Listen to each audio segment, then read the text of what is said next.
in your portfolio.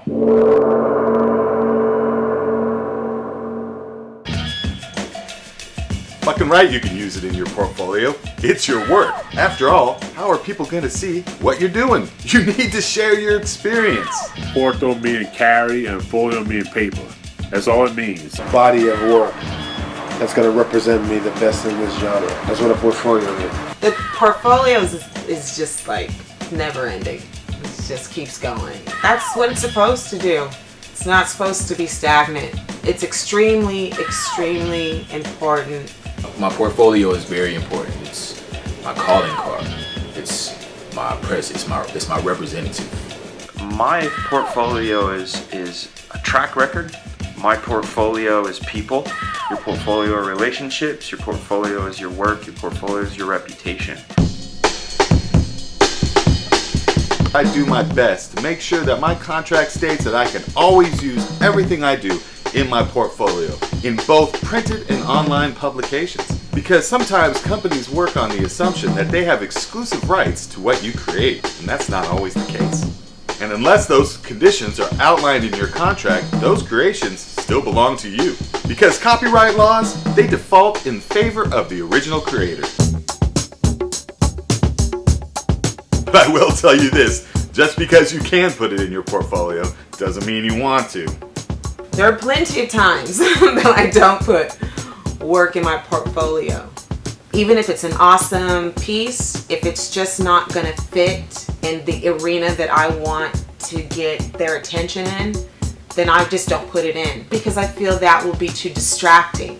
On the music side, there's definitely been some trashy stuff that I just didn't want my name associated with. I had moral issues with the work that I was doing while I was doing it, but I was on assignment and it fell into the body of work I was supposed to be doing with that assignment, so I couldn't pull out, and didn't really have enough pull to stand and make an issue, so I just did it, and that shit will never show up in my portfolio. There's actually a bunch of stuff that I would never put in my portfolio because sometimes it's just about the money. But that's a personal decision that you make, not that's taken away from you. Since I have a direction that my life is going, I want my portfolio to reflect that. My portfolio represents a lot of different aspects of what I do, right? So there's marketing stuff in there, there's writing stuff in there, strategy stuff in there, and there's music stuff in there. I would like to really just get rid of everything that's not music and just have my portfolio just be about my body of work as a music artist. And even then, sometimes I think I need to trim the fat off my portfolio because less is more. Unless your potential client is asking you for more samples, then more is more. But really, unless you sign an NDA that states that you have to keep everything under wrap for a period of time, there's nothing legally that says that you can't put everything that you do in your portfolio, especially after the initial release of said project. That's called being professional. Maybe they need it for a certain period of time, which I'm always cool with, like 6 months to a year, where they have like the exclusive right, and you can't really show it yet. I'm cool with that, for the most part. Have you heard of the uninvested entrepreneur? That's the person who gets a sucker, artist, to start work based on a promise of some big fame and fortune payoff down the road. A pro carrot dangler. They convince this pushover, creator, to fully invest their time into this dream that they don't even have anything invested in other than a couple conversations. This gets the target, artist, to do the work.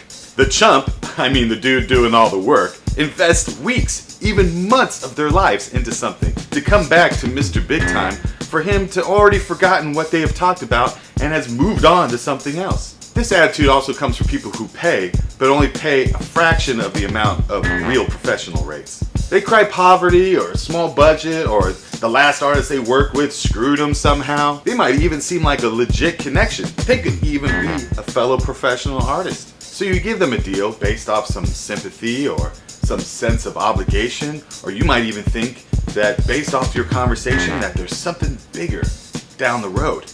But then it all comes back to bite you on the ass. Sometimes the people that pay you the least are the most demanding and have the least amount of follow through. They could be new to the game, or they just don't know what to do next, and then your work ends up falling into the world of obscurity. So giving deals is not much better than working for free. It can work out, but like all things, you gotta weigh it accordingly. Sometimes you can get work just based on your original artwork and your original style. You'll meet an art director or someone influential who sees your potential and gives you a chance.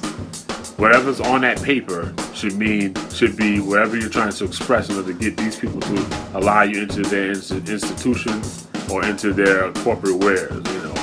The key is the next piece, or the piece that I'm on right now. This piece right here is going to fuck shit up. If you do that every single time on single thing that you do, keep that shit to that level, and I swear, nobody can live with you. Try to be original, not so original that you are weird. Whatever you do, do it well. Find out who the best is at what it is that you want to do, and make that your benchmark. And sometimes that opportunity comes from working on real gigs. The catch-22 is that you need experience to get the gig. But how do you get experience without getting the gig? Because I've seen plenty of good shit out there, but I only hire people that I have heard good things about. Although there are generalities, each industry has their own different solutions. So choose wisely. I learned that anything in front of me, I just gotta kill that bitch. And then that's how you build a body of work. Kill that bitch for 1 year, that's a body of work. Killing bitches. Sometimes doing your original work is what gets you noticed. And nowadays, with new forms of crowdfunding and ways to connect with your market directly, your original work can be that thing that helps you sustain independently. And here at FMC, that's what we're all about. You don't need to put somebody else's ideas in your portfolio, you know? I mean, your portfolio is your portfolio. But what if your portfolio can be an intellectual property? You know, what if your portfolio is something that you can market? Think of it. You can take your portfolio, scan the stuff, take it down the street to a printer, and you've got it in your hand, and you can show your portfolio to people, and they can pay you $5 for it, okay? In a lot of industries like video and photography, sometimes those test gigs are the things that get you those bigger opportunities. It can even help you raise the budgets that you need. But that's usually because everyone involved is invested and professional in mind and execution. It's all relationships. It's all listening, understanding the problem, and doing more than you're expected. So again, depending on the situation, sometimes it pays to do something just for your portfolio, especially if your portfolio is lacking the things that you need to keep it moving and to keep growing. Another thing to consider in your portfolio is your focus. So when we create promotional materials for the group, we have all these different visions for ourselves. Us in suits, us in t-shirts, and whatever. And the question comes up, how much of this material integrates into a singular vision that's going to sell properly to everybody? And we're still figuring that out. Does the corporate stuff reflect what we would do in a festival situation? Does the festival stuff, in other words, we're kicking ass on the stage, but we're wearing flannel shirts. Can you see us in suits? No. So we've got to do a different production with different backline, different production, and then different regalia. And does that therefore show us being loose, jumping around in cargo shorts? And that's a philosophical question that has to be left up to each individual artist, as we ask ourselves that right now. If your portfolio says that you'll do anything that comes your way, then sometimes the serious clients may just overlook you. So yeah, keep it simple, know your strengths, know your weaknesses, know your limitations. You don't want to show too much variety. Really focus on the goals that you want, even to the point where you have completely separate portfolios for those goals. Being versatile is the key to remaining employed, and it's important to be able to wear many different artistic hats. But when you're putting together a portfolio, you want to pare it down and be as specific as you possibly can. They didn't get to the moon by shooting for Kansas. You know what I'm saying? So shoot for the moon, shoot for Jupiter, shoot past it, do that Bruce Lee shit, see beyond the wall and punch through it. But when you spread it all over, trying to look at your entire body of work, then it gets watered down. Because you're just trying to fill up just enough. But when you have that one thing in front of you, you kill it every single time. Not everything needs to go in your portfolio. It doesn't have to be a smorgasbord of everything. You know, keep it clean, keep it streamlined depending on what you're doing. You don't want to kill them with overload. You know, you want to be very surgical, you know, with what you put up. You want to grab their attention and make them happy and not over you by the time that they're done scrolling or whatever. You know, you want to keep them wanting more.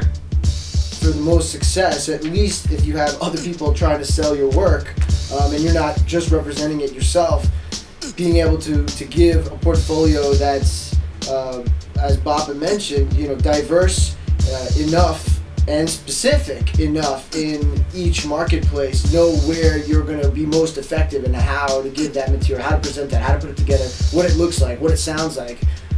You know, I think, who knows? I mean, you know, it is a question, you know, it's a good question. So don't submit a portfolio for background design with characters in it. Say you're a great character designer, but the job is to design backgrounds. Well then, don't show them any of your character work, just show them the background work. They don't care about your character drawings. They don't want to see that you are a great artist. They want to see that you can do the job they need done specifically, and that's all they want to see. Or photography samples for a video gig in hopes that the client might see your potential. However, some clients appreciate a jack of all trades, and I happen to be one. If they see you can do anything, they'll hire you for anything. Hopefully, not everything, but anything is kind of, you know, tenuous. It could be anything, could be anything. But most of the time, even being a jack of all trades, when I submit a portfolio to a potential client, I submit accordingly. And I don't put all of my art in there. I put a small amount because when people look at your portfolio, they only really want to look at like 4 to 6 items that are solid in whatever, however many things you have. So I have a comic book section, I have a illustration section and a sketches section, and that's it. For instance, you're more of a visual person and you have a great handle on design, and your portfolio is going to be, look great, but you aren't necessarily the best at representing yourself with the written word, then, hire out for that, or find a friend who can write, who can get your bio straight, and who can get the little, copywriting done and make sure everything is tight that way. And you always have to send your best work. It's good to have a differentiation of different genres to show people that you could do more than just one thing. So asking a lot of questions before you submit is a good idea. And some clients really want to see everything you can do. The other school of thought is just be who you're going to be, depending upon whether you're a musician or artist. If you're very specific in a particular medium or a genre of music, is it better to just say fuck it? This is what we are, and it doesn't matter what market. I don't know. We don't know.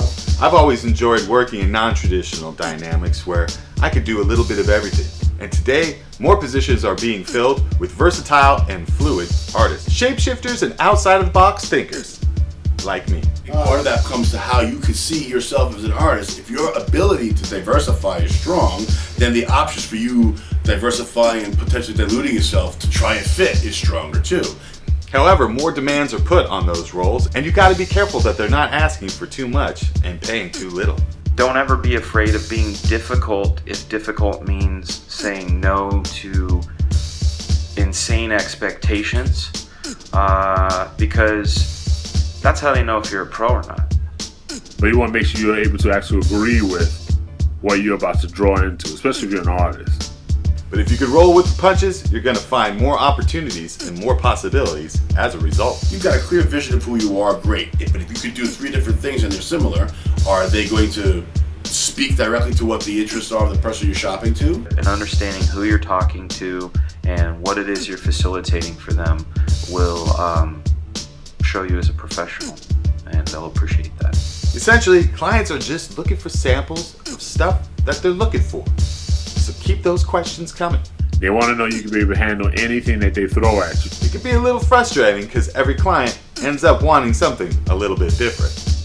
And that's what portfolios are about. So when people see the full breadth of the stuff you've done, they see you did the funny stuff, you did the serious stuff, you did the corporate stuff, you did the money stuff, you did the space stuff, the space opera, and you can accomplish that stuff though, but there's still one little thread of you through the whole thing.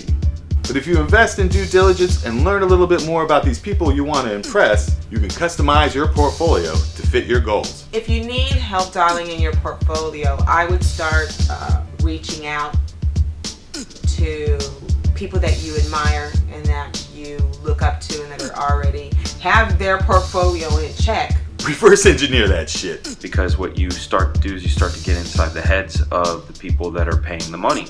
And those are the people that you make them happy, you're making everybody happy, which makes your reputation sing. It is their money after all, and so it is your job to show them, once again, that they will get exactly what they want when they need it. And that's it. That's all you have to do. A little advice, gain control over your website so you can update your portfolio pages dynamically whenever a specific situation arises. Having dynamic access to your web presence is essential. So spend a day or two and get that shit together.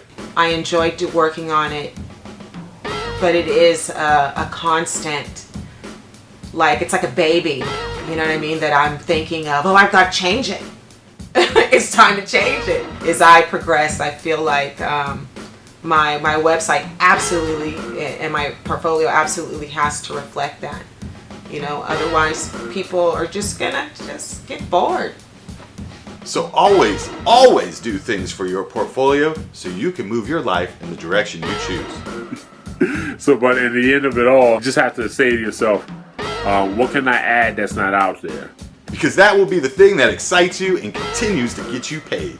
Which is ultimately the main goal, survival. And happy clients that want to pay you again and again and again and again and again and again. Hey you. And again. Or better yet, happy fans that want to spend money on you again and again and again. You know where I'm going with this. Why do you want to show your portfolio to just maybe one or two or a small group of people when you can share your portfolio with the world? Let the world see your portfolio. Let the world participate in your portfolio. It isn't just about getting a job. It's about, you could be building your fan base. You could be drawing people into your world. You could be sharing your creative vision with people. You could be inspiring other people. You know, there's all these things that you can do with your portfolio. You don't have to limit it to just this one thing. It's different now. You know, there's all these things that you can do with your portfolio. Why not package it? Package your portfolio and offer it up to people in different kind of ways. So lots of things that you can do. So your portfolio is important. Thanks for watching Full Media Commandos Countermeasures. You can use in your portfolio. I only supply information and perspectives from as many sources as possible. Because if you're a commando, it's all about staying alive and keeping it moving. And for that, you're going to need every resource at your disposal. So take what you need and go out and succeed. If you like our videos, hit the like button or follow us on Facebook, Instagram, and Tumblr. And make sure you subscribe on YouTube. I'd like to thank the following contributors for their participation in our movement and collective growth. We'll be featuring more of them and other creative guests in future episodes. Keep building, Commandos. You can use in your portfolio.